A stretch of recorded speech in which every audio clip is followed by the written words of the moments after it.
kegiatan hari ini kita membuka posko rutinitas kita, yaitu menjelang libur Idul Fitri tahun 2023. Ya, seperti tahun-tahun sebelumnya, biasanya kita melaksanakan posko ya di dua event, yaitu Idul Fitri dengan Natal dan Tahun Baru. Namun setelah 2 tahun yang lalu kita dilanda pandemi COVID, kita memang meniadakan fokus secara terbuka, ya, mungkin posko secara administratif kita lakukan selama masa pandemi COVID. Pak, untuk pergerakan penumpang sekarang bagaimana, Pak?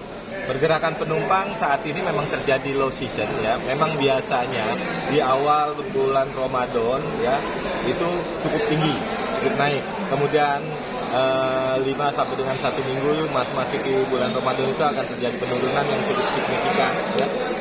Kemarin penumpang kita sampai di angka 18.000 yang biasanya tidak pernah sampai di angka 18.000. Nah, pada saat di awal Ramadan itu cukup tinggi sampai dengan 33.000 di kedatangan maupun keberangkatan. Didominasi dari mana, Pak?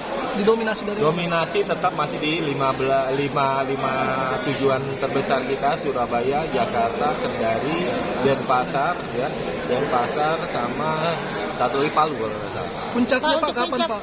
Puncak kita prediksi untuk kedatangan nanti itu H-3. Kita prediksi kemungkinan sekitar 35.000 penumpang hari itu yang akan berkunjung ke bandara kita.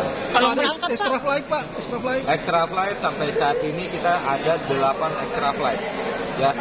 7 extra flight dari Lion Group, 1 dari Sriwijaya tujuan Denpasar. Sedangkan Lion Group ada yang ke Surabaya, ada yang ke Tarakan dan lain-lain.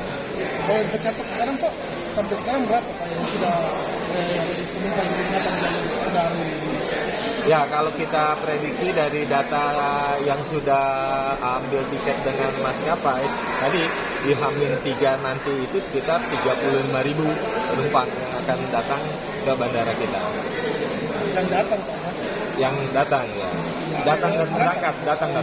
Apa kewajiban vaksin masih dilakukan, Pak? Kalau kewajiban vaksin, kami selalu menyediakan tempat vaksin di sini, ya mulai dari pandemi COVID awal sampai sekarang tempat vaksin kami tidak ada. Ya. Jadi kita tetap harus melakukan vaksin booster 2, minimal booster 2. Pak, pada pembukaan posko ini apakah ada penambahan personil sendiri?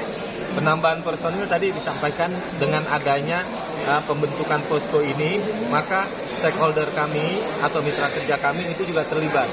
Ada dari teman-teman Polsek Bandar Udara, dari Kodim, dari Angkatan Udara, dan KKP, dan lain-lainnya semua, dari air pun ada. Total personil berapa, Pak? Total personil yang terlibat nanti itu dari eksternal ada sekitar 80-an. Tapi dari tempat kita ada sekitar 400-an. Jadi totalnya hampir 560.